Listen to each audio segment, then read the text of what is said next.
এই কুরবানি কিছু সাহাবায়ে কেরাম বলে আল্লাহ রাসূল আলাইহিস সালামের জিকির করলা وقال اصحاب رسول الله صلى الله عليه وسلم ما هذه الاضاحي يا رسول الله সাহাবায়ে কেরাম বলে আল্লাহ রাসূল আলাইহিস সালামের জিকির করলা যে এই কুরবানি কিতা ইয়া রাসূলুল্লাহ আল্লাহ রাসূল আলাইহিস সালামে ফরমাইলা সুন্নাতু আবিকুম ইব্রাহিম আলাইহিস সালাম এটা হলো তোমাদের পিতা তোমাদের বাবা হযরত ইব্রাহিম আলাইহিস সালাতু ওয়াস সালামের সুন্নাত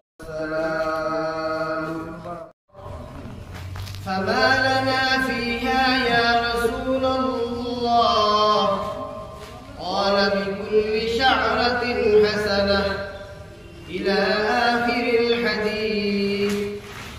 الحديثين أو كما قال النبي عليه الصلاة والسلام وقال الله تبارك وتعالى في شأن رسوله إن الله وملائكته يصلون على النبي يا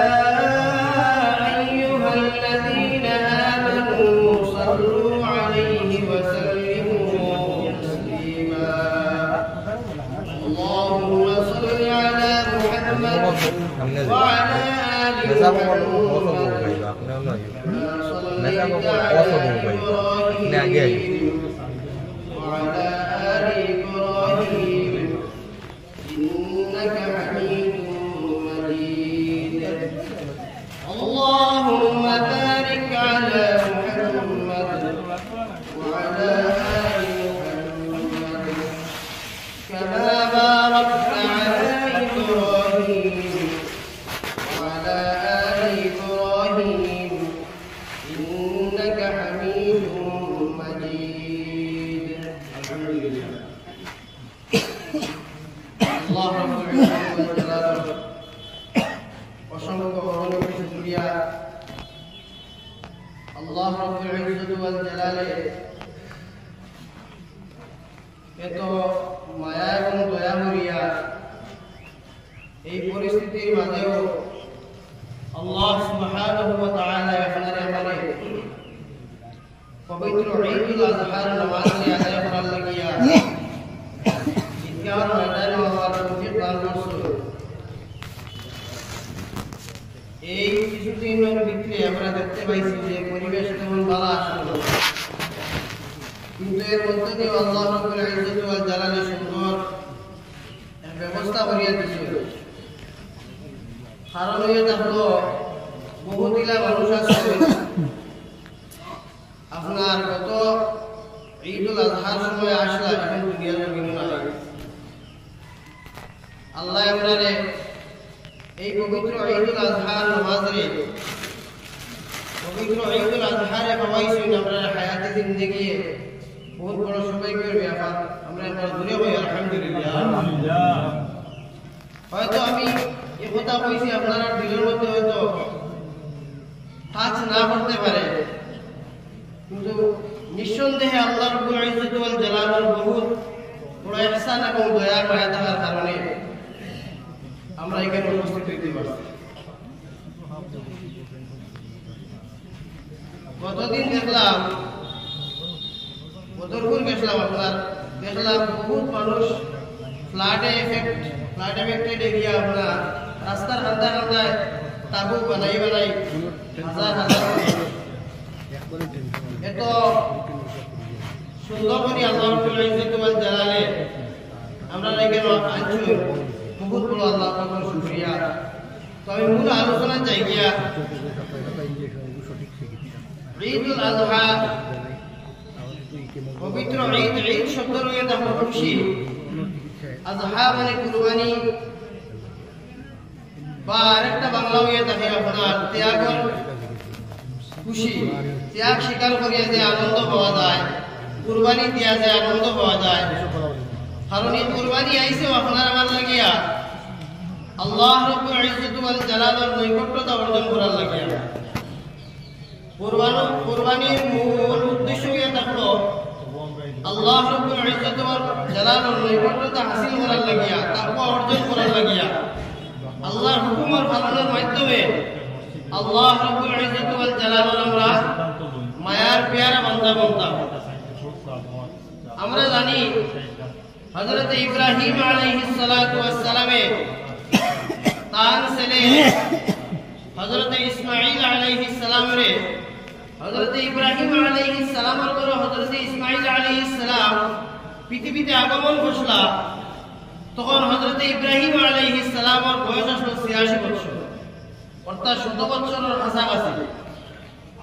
ঠিক সেই মুহূর্তে হযরত ইব্রাহিম আলাইহিস সালাম দোয়া করছেন যে রাব্বি হাবলি মিনাস সালিহিন, আয় আল্লাহ রাব্বুল ইজ্জত ওয়াল জালাল আপনি আমার একজন নেককার সন্তান দান করুন। কারণ নেককার সন্তান আপনার আল্লাহর কাছে চাইতেও। তো হযরত ইব্রাহিম আলাইহিস সালাতু ওয়াস সালামে আল্লাহ রাব্বুল ইজ্জত ওয়াল জালালের দরবারে দোয়া করার কারণে পূজার কারণে আল্লাহ রাব্বুল ইজ্জত ওয়াল জালালের ৮৬ বছর বয়স হযরত ইসমাঈল আলাইহিস সালাতু ওয়াস সালামরে হযরত ইব্রাহিম আলাইহিস সালামের ঘর জন্মগ্রহণ করাইছিল। দেখো আমরা সাধারণত আমরা নতুন বিবাহ করার পরে যদি আমরা কোনো প্রথম যে সন্তান জন্ম নেয় বা আমরা যে সন্তানাদিগুলো আছে তারা লগে আমরা কতটুকু মায়া। আর হযরত ইব্রাহিম আলাইহিস সালামের ৮৬ বছর বয়স আল্লাহ রাব্বুল ইজ্জত ওয়াল জালালের তার ঘরের মধ্যে একটা ছেলে সন্তান দিলা, কেমন মায়া থাকবো, কত মায়া হওয়া। ও সময় আল্লাহ রাব্বুল ইজ্জত ওয়াল জালালে হযরত ইব্রাহিম আলাইহিস সালামের পরীক্ষা করার লাগিয়া আল্লাহ রাব্বুল ইজ্জত ওয়াল জালালে হযরত ইব্রাহিম আলাইহিস সালামকে কইলা যে তোমার লগে আমার লগে তোমার মায়া বেশি না তোমার ফুয়ার লগে বেশি, এটা একটা এক্সাম হয়ে যাবে, পরীক্ষা একটা হয়ে যাবে। ও হযরত ইব্রাহিম আলাইহিস সালাম রে আল্লাহ রাব্বুল ইজ্জত ওয়াল জালালে খাবার মধ্যে দেখাইলা যে হযরত ইসমাঈল আলাইহিস সালাম রে জবাই করা। হযরত ইব্রাহিম আলাইহিস সালাতু ওয়াস সালামে স্বপ্নে দেখলা যে তার ছেলে, তার কলিজার টুকরা ছেলে হযরত ইসমাঈল আলাইহিস সালাতু ওয়াস সালাম রে কুরবানি দিতরা। দেখার পরে সংক্ষিপ্তভাবে কইয়া আমরা অনেকেরও জানা আছে, কিন্তু এটা থেকে আমরা শিক্ষা আছে। হযরত ইব্রাহিম আলাইহিস সালামে তার ছেলেরে কইলা যে আমি স্বপ্নে দেখছি তোমার আমি কুরবানি করে লিয়া, তোমার আমি কুরবানি করে লিয়া, তোমার মতামত কিটা? হযরত ইসমাঈল আলাইহিস সালাতু ওয়াস সালাম ফরমাইলা যে আপনি যেটা দেখছেন আপনি পরিপূর্ণভাবে আপনার কাম আপনি চালাইয়া রাখবা, সাতাজিদুনি ইনশাআল্লাহু মিনাস সাবিরিন। আমার ধৈর্যশীল যারা আছেন সবরকারী হলোর মাঝ থেকে আমার একজন হইবা আপনি, অর্থাৎ আমি সবর এখতিয়ার করতে পারবো, আপনি রব্বুল ইজ্জত ওয়াল জালালের হুকুমে আপনি পালন করবা। হযরত ইব্রাহিম আলাইহিস সালাতু ওয়াস সালামে ফুয়ারে দিগাইবার হাম কিতা আল্লাহর হুকুম তো তাই একজন নবী, আল্লাহর হুকুম তো তারা ১০০ বরাবর কোন দিকে হটাইন না, তে ফুয়ারে আবার দিগাই দেখেনে। আর আল্লাহ ওখানে রব্বুল ইজ্জত ওয়াল জালাল এখানে হযরত ইব্রাহিম আলাইহিস সালামের স্বপ্নে দেখাইতা, সরাসরি তো কইতে পারো, ওহী নাযিল করতে পারো সরাসরি। যদিও নবী রহমান আপনার খাপ ওহী হয়ে থাকে, কিন্তু সরাসরি তো ওহী নাযিল করতে পারো। হযরত ইব্রাহিম আলাইহিস সালাম রে যে তুমি তোমার ছেলে সন্তান রে কুরবানি দেও, তো হযরত ইব্রাহিম আলাইহিস সালাম রে খাবে দেখাইবার কিছু রহস্য আছে। হযরত ইব্রাহিম আলাইহিস সালাম রে খাবে দেখাইবার একটা রহস্য এটা হলো হযরত ইব্রাহিম আলাইহিস সালাতু ওয়াস সালামে তাই খাবে দেখছই যে ইসমাঈল আলাইহিস সালাম রে তাই চাবুক চালাইতরা, জবহত্রা তার মস্তক যেটা আছে, কল্লা যেটা আছে, এটা দ্বিখণ্ডিত না, শুধুমাত্র চাবুক চালানি অবস্থায়। তো হযরত ইব্রাহিম আলাইহিস সালামের সময় ইসমাঈল আলাইহিস সালাম রে জিজ্ঞাসা করলা যে তোমার মতামত কিতা? তখন হযরত ইসমাঈল আলাইহিস সালাম কইলা, আপনি আপনার রবের দেওয়া অনুযায়ী আপনি কাজ করেন, কোনো অসুবিধা নাই। আমারে সবরকারী হকল রাস্তা কিয়া, ধৈর্য ধারণকারী হকল রাস্তা কি আমারে ভাইবা।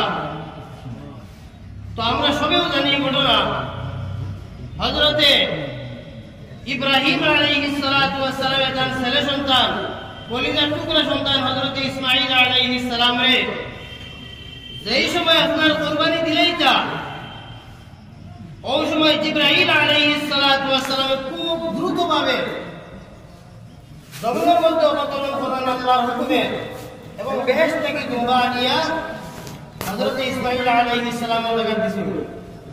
তার দেওয়ার কারণ কিতা?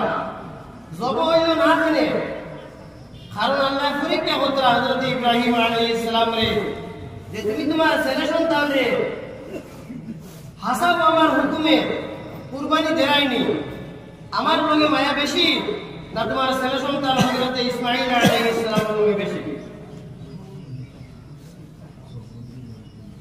আপনারা তোরা সব বন্ধুই দেখো, সময় আর সংক্ষিপ্ত। হযরত ইব্রাহিম আলাইহিস সালামের আল্লাহ রাব্বুল আলামিন পরীক্ষা করছিল, আর হযরত ইব্রাহিম এবং হযরত ইসমাঈল আলাইহিস সালাম তারা অর্থাৎ বাবা এবং ছেলে উভয় এই ধৈর্যের মাঝে, এই পরীক্ষার মাঝে, আল্লাহ রাব্বুল আলামিনের দেওয়া পরীক্ষার মাঝে তারা পাস করে লিয়েছে, উত্তীর্ণ হয়েছে। এই কুরবানি কিছু সাহাবায়ে কেরাম বলে আল্লাহ রাসূল আলাইহিস সালামের জিকির করলা, وقال أصحاب رسول الله صلى الله عليه وسلم ما هذه الأضاحي يا رسول الله। সাহাবায়ে কেরাম বলে আল্লাহ রাসূল আলাইহিস সালামের জিকির করলা যে এই কুরবানি কিতা ইয়া রাসূলুল্লাহ। আল্লাহ রাসূল আলাইহিস সালামে ফরমাইলা, সুন্নাতু আবিকুম ইব্রাহিম আলাইহিস সালাম, এটা হলো তোমাদের পিতা, তোমাদের বাবা হযরত ইব্রাহিম আলাইহিস সালাতু ওয়াস সালামের সুন্নাত। যদিও কুরবানির আপনার সূচনা হযরত আদম আলাইহিস সালাম থেকে আইছে, এটা লম্বা ঘটনা, টাইম শর্ট আকারে বলা যায় না। তো আমি সংক্ষিপ্তভাবে কইলিয়া সাহাবায়ে কেরাম বলে জিগাইলা, ইয়া রাসূলুল্লাহ এটা বুঝাইলাম তো হযরত আমরার পিতা হযরত ইব্রাহিম আলাইহিস সালামের সুন্নাত, তাহলে আমালানা ফিহা ইয়া রাসূলুল্লাহ, এটা মানে আমরা কিতা?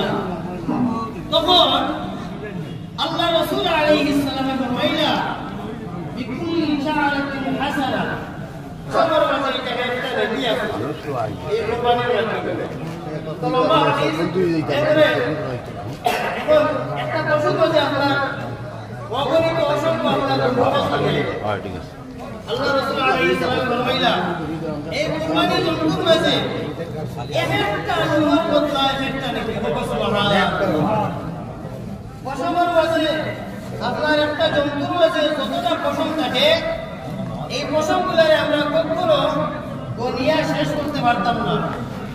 এই যতটা পশম আছে একটা জন্তুর মাঝে, প্রত্যেকটা পশমের বদলা আল্লাহ রাব্বুল ইজ্জত ওয়াল জালালে একটা একটা নেকি দিবেন, সুবহানাল্লাহ। তো আমরা উপরে যারা কুরবানি ওয়াজিব, এবং কুরবানি কার উপরে ওয়াজিব খেয়াল করুক, যারা জিলহজ মাসের 10 তারিখ অর্থাৎ আজকের দিন, এবং জিলহজ মাসের 10 তারিখ, 11 এবং 12 তারিখ সূর্যাস্ত রাগ পর্যন্ত, অর্থাৎ আজকের দিন কালকে এবং পরশু গুরুবে শামস অর্থাৎ সূর্য অস্ত যাওয়া, ইলা গুরুবে শামস সূর্য অস্ত যাওয়া পর্যন্ত, অর্থাৎ আগ পর্যন্ত, আগ মুহূর্ত পর্যন্ত যারা নিসাব আন্দাজা মালিক থাকবো, অর্থাৎ তার প্রয়োজনীয় সমস্ত খরচ-পাতি, প্রয়োজনীয় যত জিনিস আছে সব কিছু জরুরত হারিয়া তার কাছে যদি 7.5 তোলা সোনা পরিমাণ যদি সম্পদ থাকে, অথবা টাকা পয়সা থাকে, অথবা অন্য কোনো জিনিসপত্র থাকে, মনে হয় জমিন থাকুক এক্সট্রা কিংবা তো অন্য কোনো সায় সামান থাকুক অথবা 12.5 তোলা সোনা রূপা পরিমাণ যদি সম্পদ থাকি যায় মাল সামান থাকি যায় তার উপরে কোরবানি করা ওয়াজিব। আবার খেয়াল করুক জিলহজ মাসের 10 তারিখ এরপরে আপনার 11 তারিখ 12 তারিখ সূর্যাস্তর আগ পর্যন্ত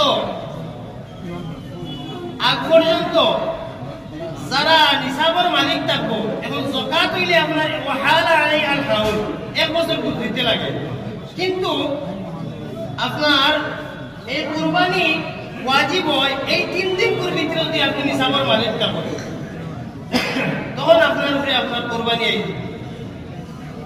আল্লাহ রাসূল আলাইহিস সালামে এখন তো ফ্লাড গেছে, বহুত মানুষ আছে খাম নাই করে কুরবানি দিবার খাম নাই।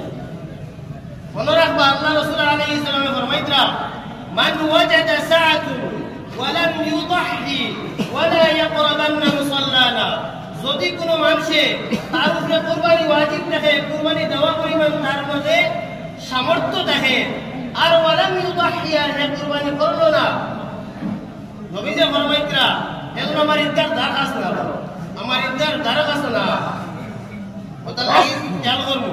আরেকটা মাসলা হইলাই সময় সংক্ষিপ্ত হিসাবে শর্ট মাতিয়া, যদি কোনো গরিব মানুষ এইলা যদি হইয়া থাকে যে আমার উপরে তো কুরবানি ওয়াজিব না, কিন্তু কিছু টাকা জমাই আপনার দেখা গেল কুরবানির লাগি তাই পশু ক্রয় করে রয়েছ, জন্তু লই রয়েছ, তাহলে তার উপরে যদি লইলেন তাহলে তার উপরে কোরবানি ওয়াজিব হয়ে যায়, দিতে লাগে। আর যদি তার লইন না যদি জন্তু তার উপরে ওয়াজিব না, তার উপরে তো কোনো আবশ্যক নাই তাই দেওয়ার লাগিয়া, যদি লইলেন তার উপরে ওয়াজিব হয়ে যায়। মনে রাখবা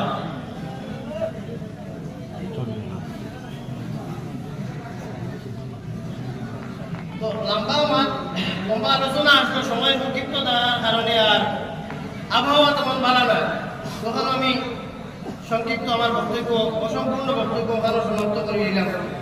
ওয়া আখিরু দাওয়ানা আলহামদুলিল্লাহি রাব্বিল আলামিন। আসসালামু আলাইকুম।